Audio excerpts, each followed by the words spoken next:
I want you to picture this. You're standing alone in a federal courtroom, no lawyer beside you, while the man you married for 15 years laughs and tells the judge you can't afford one. Behind him sits the woman he's been sleeping with, smiling like she's already won. And on the table in front of you is a document with your signature on it, a signature you never wrote. That was the moment I understood my husband hadn't just betrayed me. He had built a case against me, one lie at a time. And he expected me to fall apart in front of everyone watching. He had no idea what I actually did for a living. My name is Eleanor Brooks. I'm a major in the United States Army, though you'd never have guessed it that morning. I wore a plain gray blazer over a white blouse. Nothing that would draw attention. Nothing that would give away who I was before I chose to. 15 years of marriage had taught me that some battles aren't won by announcing your strength. They're won by letting people underestimate you until the exact moment it matters. The courtroom in Fort Worth was smaller than I expected, all pale wood and fluorescent light, the kind of room that makes everything feel both formal and painfully ordinary. I stood at the table on the left side, alone, my hands folded in front of me. Across the aisle sat Daniel, my husband of 15 years, in a navy suit that fit him a little too well for a man who claimed he was drowning in debt. Beside him sat his attorney, a sharp woman named Rachel Morgan, who kept glancing at me like I was a problem that had already been solved. And 2 rows back, dressed like she belonged at a gallery opening rather than a divorce hearing, sat Vanessa Reed, Daniel's colleague, Daniel's affair. The woman who thought she'd already won my husband, and judging by her expression, believed she was about to win everything else too. Judge Thomas Whitaker looked up from the file in front of him, his reading glasses low on his nose, and scanned the room before his eyes landed on me. "Ms. Brooks, where is your attorney?" I opened my mouth to answer, but Daniel got there first. His voice slight, almost amused, like he was sharing an inside joke with the whole courtroom. "She can't afford one, Your Honor." I heard Vanessa's soft laugh behind me, quick and quiet, the kind meant to be heard by exactly the people it was meant to humiliate. I didn't turn around. I didn't flinch. 15 years of controlling my face under pressure briefings, deployments, casualty reports had prepared me for exactly this kind of theater, even if I never imagined I'd need those skills in a divorce courtroom. The judge asked me directly why I had chosen to represent myself. I kept my answer simple because I meant every word of it. Because I wanted to hear everything they were going to say about me. That seemed to satisfy him enough to proceed, and proceed he did. Daniel's attorney began reading from a prepared statement, and I listened as my husband's version of our marriage unfolded in that courtroom, like a story he'd rehearsed 100 times in front of a mirror. According to him, I had neglected our family in favor of my career. I traveled too often. I controlled our finances with an iron grip. I had, in his words, used my military position to intimidate him during arguments.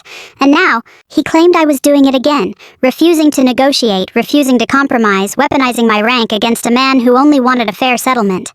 He wanted the house. He wanted control of a significant portion of our assets. And then he said the thing that was clearly meant to land the hardest, the thing I could tell he'd been saving.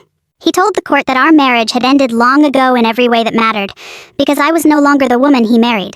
I looked at him. I really looked at him the way you look at someone when you finally let yourself see clearly instead of hopefully. And in that look, something settled in me. Daniel wasn't just trying to end our marriage. He was trying to write the story of it, casting himself as the wounded party, and me as the villain who drove him away one convenient detail at a time. When his attorney finished, she stepped forward and placed a thick folder on the table between us. Inside were printed emails, financial statements, wire transfer records, and several documents referencing my work details that had no business being pulled into a civil courtroom, details I hadn't authorized anyone to share. I opened the folder, slowly scanning the first page, and that's when I saw it. A signature at the bottom of a financial disclosure form. My signature, something close enough to fool a stranger, except I had never seen this document in my life. I stared at it a moment longer than I should have, feeling the room narrow around that one small detail, that one small lie sitting in plain sight among 100 others. "That wasn't my signature," I said. Daniel didn't even blink. He leaned back in his chair with the same easy smile he'd worn since the moment I walked in, like a man who had already calculated every possible outcome and found none of them threatening. "You'd be surprised," he said, "what your own records can prove." I looked down at the folder again, at the forged signature, at the careful stack of paper my husband had built to bury me. And for the first time since I'd walked into that courtroom, I wasn't angry. I was curious, because Daniel had just made a mistake he didn't know he'd made yet. He had shown me exactly how far he was willing to go. Looking back, I can pinpoint the exact season everything changed, though at the time I didn't want to see it for what it was. It started about 8 months before that courtroom in the quiet, unremarkable way most betrayals do, not with a single dramatic moment, but with a slow accumulation of small ones, each easy enough to explain away on its own. Daniel changed the password to our joint banking app and said it was for security. He started receiving mail addressed only to him, business correspondence he claimed nothing worth mentioning. His business trips multiplied, and so did the calls from a number I didn't recognize, calls he always took in another room with the door mostly closed. And then there were the questions, small, oddly specific questions about my deployment schedule, my travel dates, when exactly I'd be reachable and when I wouldn't be. At first I told myself this was just what happened to marriages under strain. 15 years is a long time. People drift, people get tired, people stop reaching for each other in the ways they used to. I didn't want to believe my husband was capable of anything worse than exhaustion. I had built my entire career on reading situations clearly, on separating fact from assumption. And yet in my own home, I chose comfort over clarity for months longer than I should have. The hotel receipt was what cracked that comfort open. I found it folded into the pocket of a jacket I was taking to the dry cleaner. A printed confirmation for a room in Charlotte dated the same weekend Daniel told me he'd be in Charlotte for a supplier meeting. That part matched. What didn't match was the second name on the reservation. Vanessa Reed, his colleague. A woman I'd met exactly twice at company events and remembered mostly for how carefully she avoided looking at me. I didn't confront him that night. I've never been someone who reacts in the heat of a discovery. Years of briefings and after-action reports taught me that the first read of a situation is rarely the complete one. So I watched instead. I paid attention to patterns I'd been too generous to notice before. And within a few weeks, I found something that mattered far more than a hotel room. A transfer. A significant one moved out of our joint savings account into a limited liability company with a name so bland it seemed engineered to avoid suspicion, Ridgeline Consulting Partners. When I looked deeper, the registered agent connected back to an address I recognized. Vanessa's building. When I finally asked Daniel about it directly, he didn't deny knowing about the transfer. He got angry instead, which told me everything the denial wouldn't have. He stood in our kitchen, arms crossed, voice rising in a way I'd rarely heard from him. "You trust your uniform more than you trust your husband," he said. That sentence landed exactly where he meant it to. For a moment I actually wondered if he was right, if the discipline that made me good at my job had made me a worse wife, more suspicious than loving, more analytical than warm. Self-doubt is a strange thing. It doesn't need evidence to take root. It only needs a small opening, and Daniel had spent years without my realizing it, learning exactly where mine was. But doubt doesn't erase facts, and a few weeks later I found something that made the doubt collapse entirely. Buried in a drawer in his home office beneath old warranty paperwork he never bothered to file properly, I found a folder. Divorce paperwork already drafted. Statements already prepared. Painting me as controlling, unstable, emotionally volatile, a woman whose military career had made her incapable of functioning as a wife.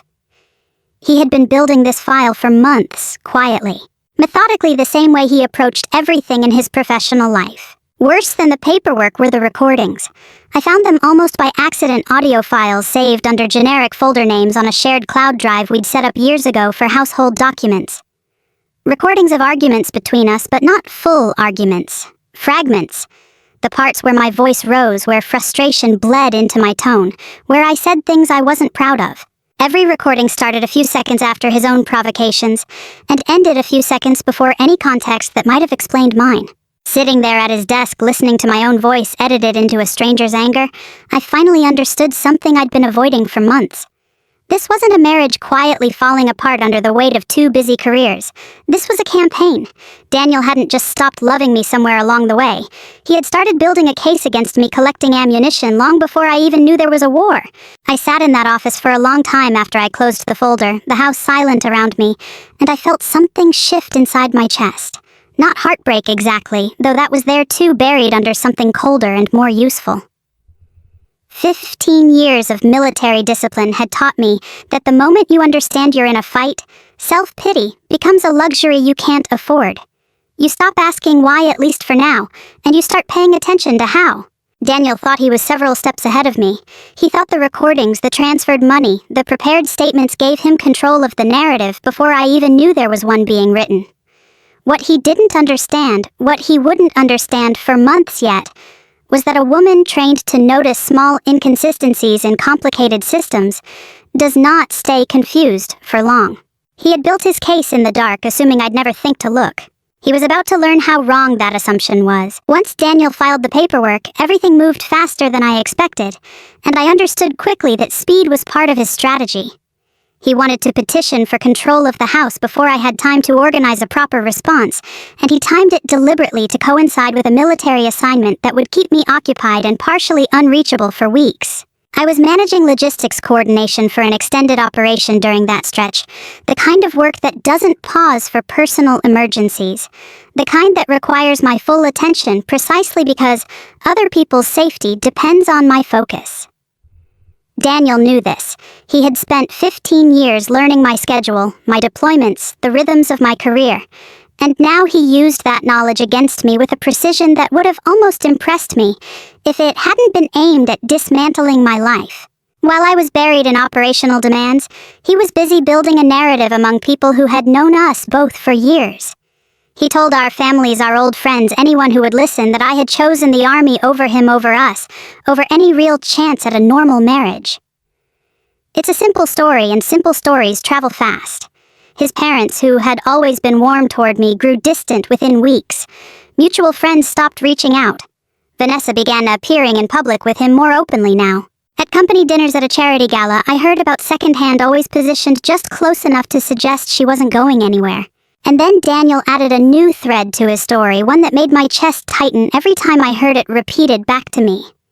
He started telling people I was the one seeking revenge, that I couldn't accept he wanted out, that my sudden interest in our finances was really about punishing him for daring to leave. It was a clever inversion. The man building a case against me in the dark was now telling everyone I was the aggressor. The financial blow came on an ordinary Tuesday morning, the kind of day that gives you no warning before it changes everything. I logged into our joint account during a short break between meetings and found the balance nearly emptied. Over $180,000 gone transferred in a single move to a business account I didn't recognize. When I called Daniel, his voice was calm, in a way that told me he'd rehearsed this conversation. "That's business money," he said, like the explanation was self-evident. Like 15 years of savings simply belonged to whatever entity he decided to funnel it into. I knew better.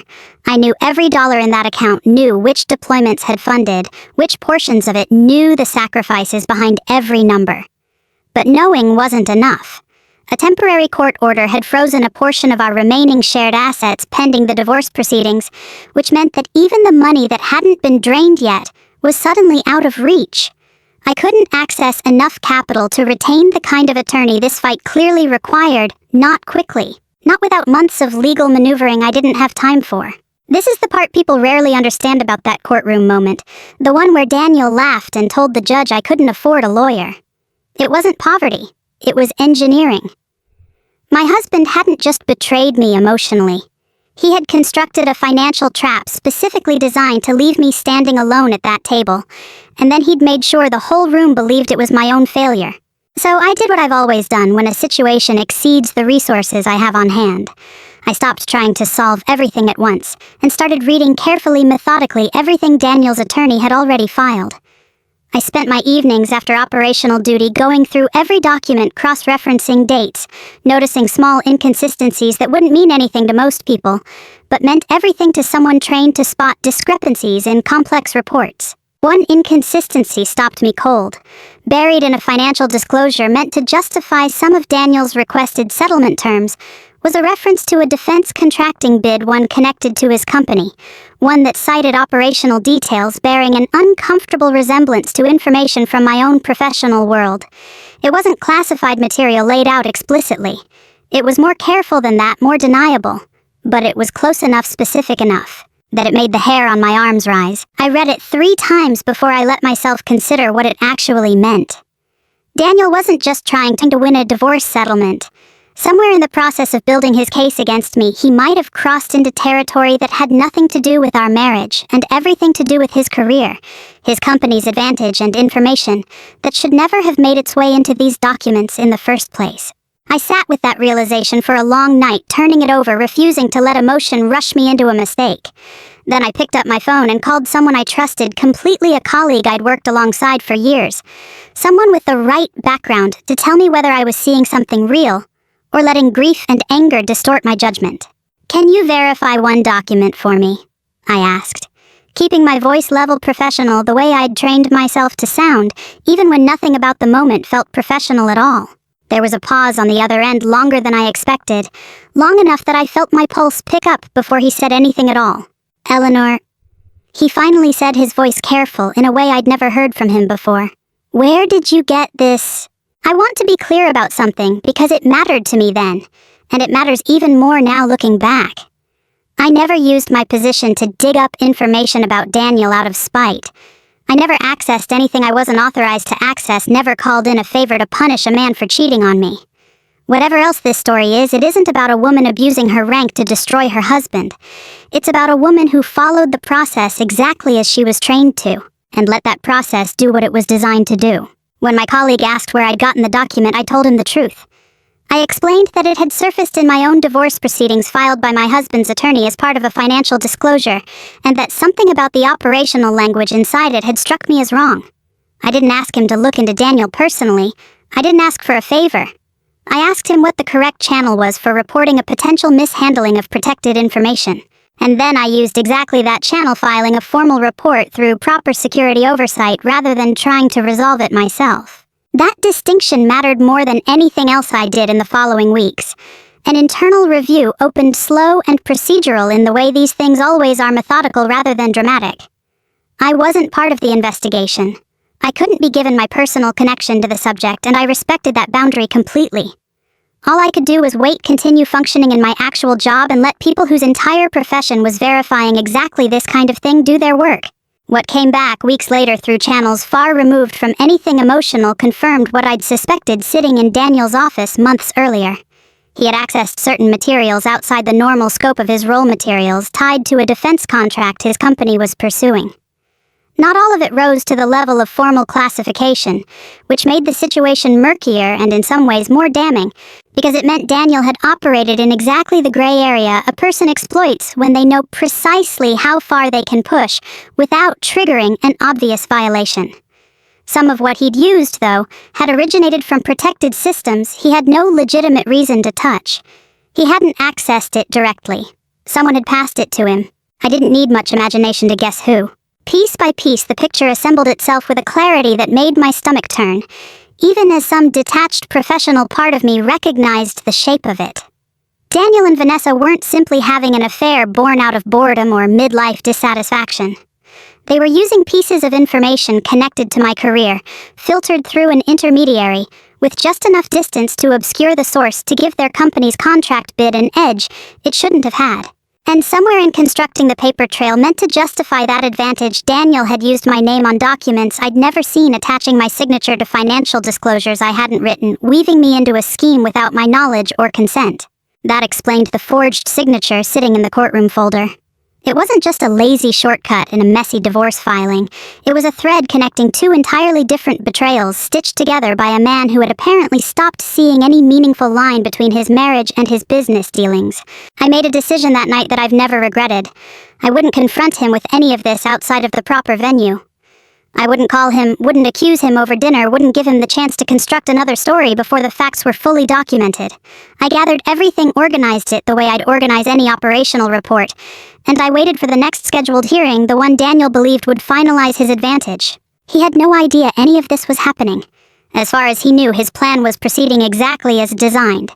His attorney was preparing a lengthy presentation meant to paint me as unstable and vindictive. Vanessa had grown bolder, appearing at more events on his arm, apparently confident that whatever consequences existed for their arrangement would never reach her. Daniel himself seemed almost relaxed in the days leading up to the hearing, the ease of a man who believes he's already won. I spent those same days differently. I requested leave for the hearing date, and used the time instead to review every document, one final time, checking dates, checking names, making certain nothing in my account contained a single inaccuracy Daniel's attorney could exploit. And on the morning of the hearing, I did something I hadn't done in a long time. I put on my dress uniform, pressed and precise, every ribbon and insignia exactly where regulation required, and covered it with a plain civilian coat. I wasn't planning to make a show of rank. That was never the point, and it never became the point later, no matter how the moment eventually looked to everyone watching. I simply wanted to be prepared for whatever the day required in every sense of that word.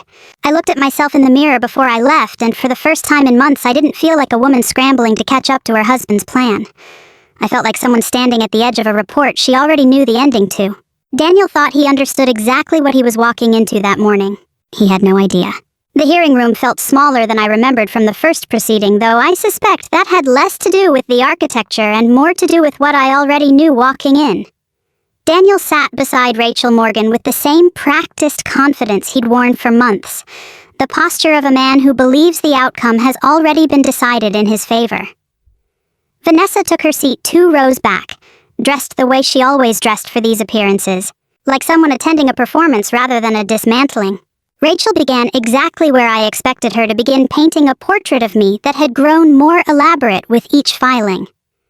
According to her closing narrative, I was a woman consumed by control, someone who had used the authority of my military position to intimidate my husband throughout our marriage, someone too emotionally unstable to be trusted with shared assets, or implicitly with anything requiring calm judgment. She used words like obsessive and erratic, words designed to plant a specific image in the judge's mind before I ever had the chance to speak for myself. Daniel turned toward me at one point during her presentation, leaning slightly forward with that same casual cruelty I remembered from the first hearing. "You don't have the money for a real lawyer," he said just loud enough for the room to catch it. Vanessa smiled behind him. I felt the familiar heat of humiliation rise in my chest, and I let it rise, let it move through me the way I'd trained myself to process anything sharp and immediate without letting it control my next action. Judge Whitaker looked up from his notes. No attorney, he asked the same question from the first hearing, delivered with the same measured neutrality. "She can't afford one," Daniel said again, quicker this time, almost eager. The judge turned to me and asked if I wished to respond. I stood. I didn't raise my voice. I didn't reach for anger, though I had plenty available to me. Instead, I reached for the coat draped over my shoulders and removed it, folding it once and setting it over the back of my chair. Underneath my dress uniform sat exactly as I'd arranged it that morning, every insignia in place, every detail precise. I heard the shift in the room before I saw it, a small collective intake of breath chairs creaking as people adjusted to look more closely. Daniel's face changed, first the confidence draining from it in real time, though I hadn't said a word about rank yet. I wasn't there to impress anyone with a uniform. I was there to correct the record. "Your Honor," I said, keeping my tone level. "Before we discuss whether I can afford an attorney, I'd like to clarify one thing in Mr. Brooks's filing." I stepped forward and placed a document on the table in front of the judge, a document connected to a security clearance review Daniel's company had submitted months earlier as part of a separate unrelated proceeding, one the judge himself had presided over before this case ever reached his docket. I had learned this connection only recently through the same proper channels that had confirmed everything else, and I had waited for exactly this moment to raise it. I looked directly at the judge. "Who approved your security clearance?" The question landed strangely in the room, not aimed at Daniel. Not an accusation shouted across the aisle, but a quiet procedural question directed at the one person whose signature connected 2 documents that should never have contradicted each other. The room went still in a way that felt different from ordinary courtroom silence. Judge Whitaker's expression shifted from mild attentiveness to something sharper, more focused. Daniel looked between us, confusion breaking through his composure for the first time. He clearly hadn't anticipated this angle, hadn't imagined the conversation moving anywhere near his professional paperwork.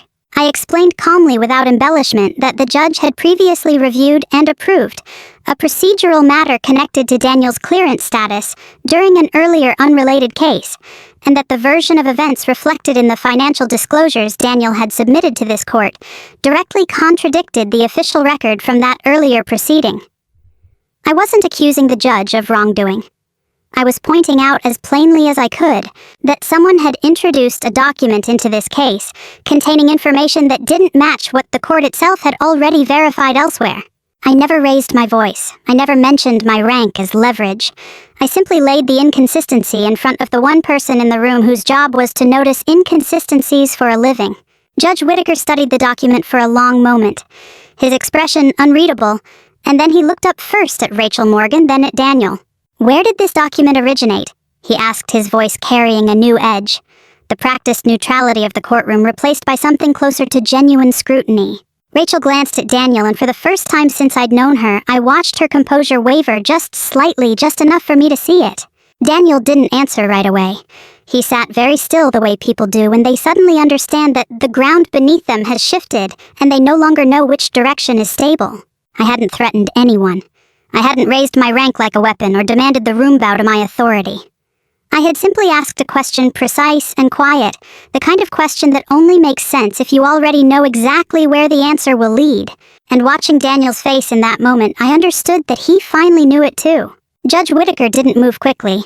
That surprised me at first, given the tension that had settled over the room after my question. But I understood, watching him work through the documents in front of him, that men who have spent decades in courtrooms don't react to tension the way the rest of us do.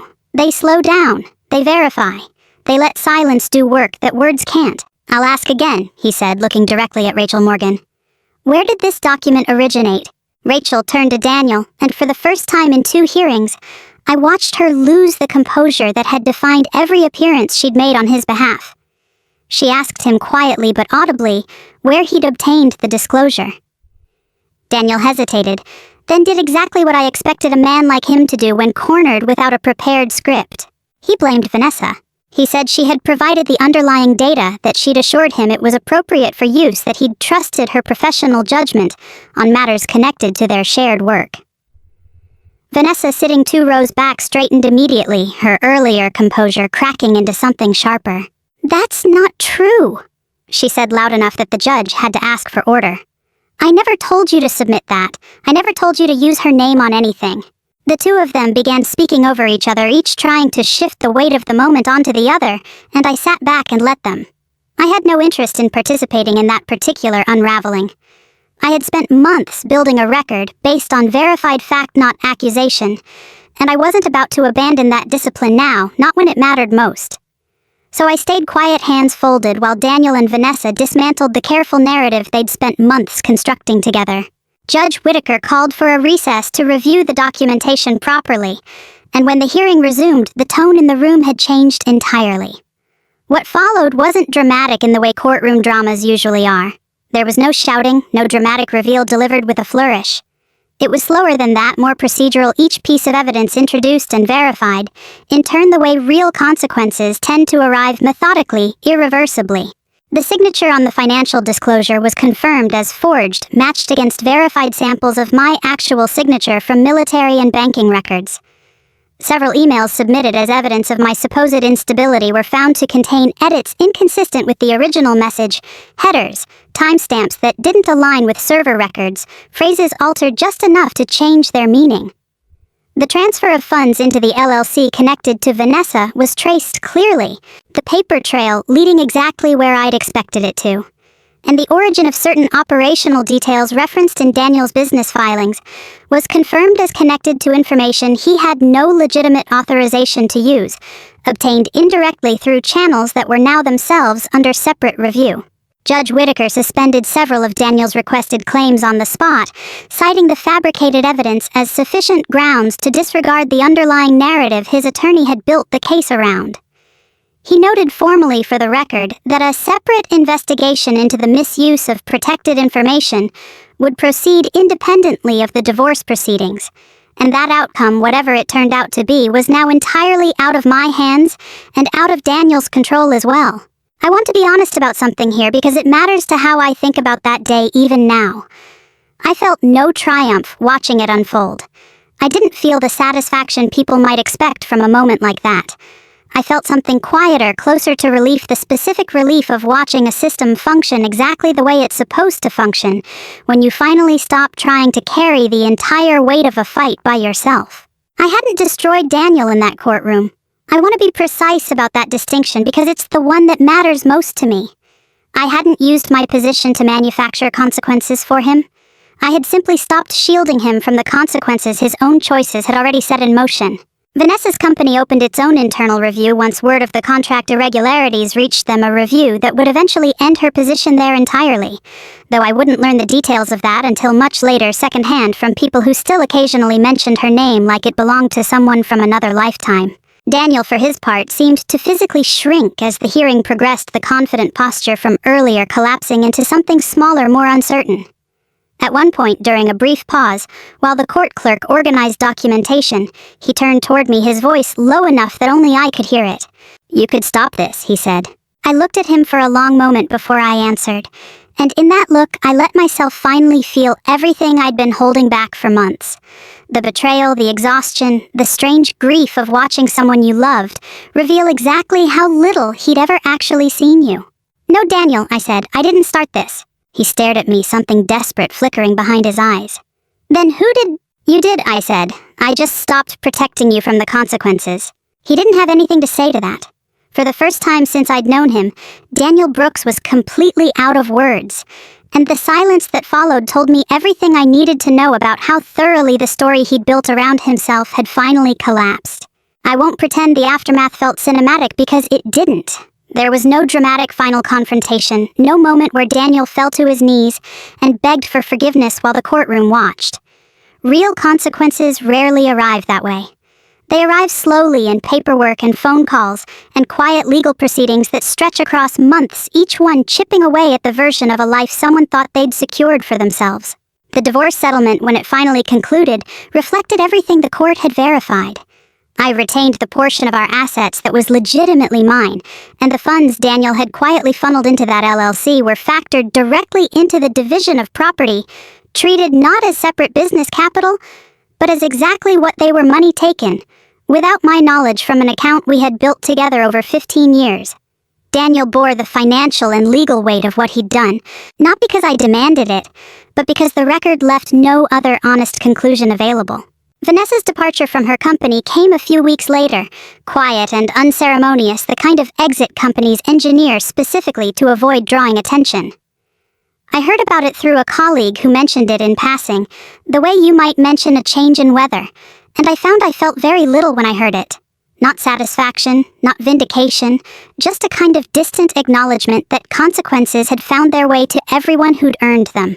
Daniel didn't end up with the life he'd apparently pictured for himself when he started building his case against me 8 months earlier. I don't know the full shape of what he lost professionally or personally, because I stopped tracking it fairly early on. There's a particular kind of freedom in choosing not to know, in letting someone else's unraveling happen somewhere outside your field of vision. As for me, I went back to work.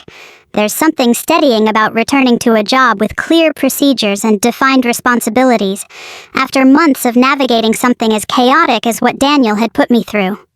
I continued my career for a while longer, and eventually transitioned into a role with fewer travel demands, a decision I made for myself on my own timeline, without anyone else's narrative shaping the choice. I bought a house not long after the settlement finalized. Nothing extravagant, nothing meant to prove a point to anyone who might be watching. Just a small place with good light in the kitchen and a yard big enough for the garden I'd always wanted and never had time for during the years I was busy protecting a marriage that I eventually understood had stopped being mutual long before I was willing to admit it. Daniel wrote to me once, several months after everything was finalized. I still remember standing at my kitchen counter, turning the envelope over before I opened it, half expecting another attempt at manipulation, another carefully worded appeal designed to make me feel responsible for his consequences. Instead, the letter was short, almost stripped bare of the performance I'd grown used to from him. "I never thought you would actually fight back," he wrote. I read it twice and then I folded it and placed it in a drawer, not because I needed to keep it, but because I wasn't ready yet to decide what it meant to me. I never wrote back. Some silences say more than any response could. Months later, I stood in front of my mirror one morning, adjusting the collar of my uniform before heading into work, and I found myself thinking back to that first hearing. To the moment Daniel laughed and told the judge I couldn't afford an attorney, to Vanessa's quiet smile behind him, to the particular loneliness of standing at that table with no one beside me. Daniel had believed in that moment that standing alone meant I was powerless. That's what he'd built his entire strategy around, the assumption that a woman without a lawyer in the room was a woman without options. He never understood that sometimes standing alone is exactly how you discover how strong you actually are. I don't tell this story because I want anyone to see me as some kind of hero, and I don't tell it because I think Daniel deserves to be remembered as a villain in some simple cartoonish sense. People are more complicated than that, even the ones who hurt us badly. I tell it because I think a lot of people, especially people who've spent years being underestimated in their own homes, need to hear that quiet, steady persistence is its own kind of power. You don't need to raise your voice to be taken seriously. You don't need to destroy someone to hold them accountable. Sometimes the strongest thing you can do is simply stop protecting the people who never protected you. I didn't destroy my husband. I want to be honest about that because I think it matters. I simply stopped saving him from the consequences of his own choices. If this story meant something to you, I'd love to know where it found you. Are you watching this on a quiet evening winding down after a long day? Or maybe during a morning coffee before the world gets loud? Tell me in the comments. I read every single one, and it means more than you know to hear how these stories reach you. If Eleanor's journey resonated with you, I've got so many more stories like this one waiting to be shared. So make sure you subscribe and turn on notifications so you never miss the next one. Thank you for standing with me through this story. Let's keep this journey going together.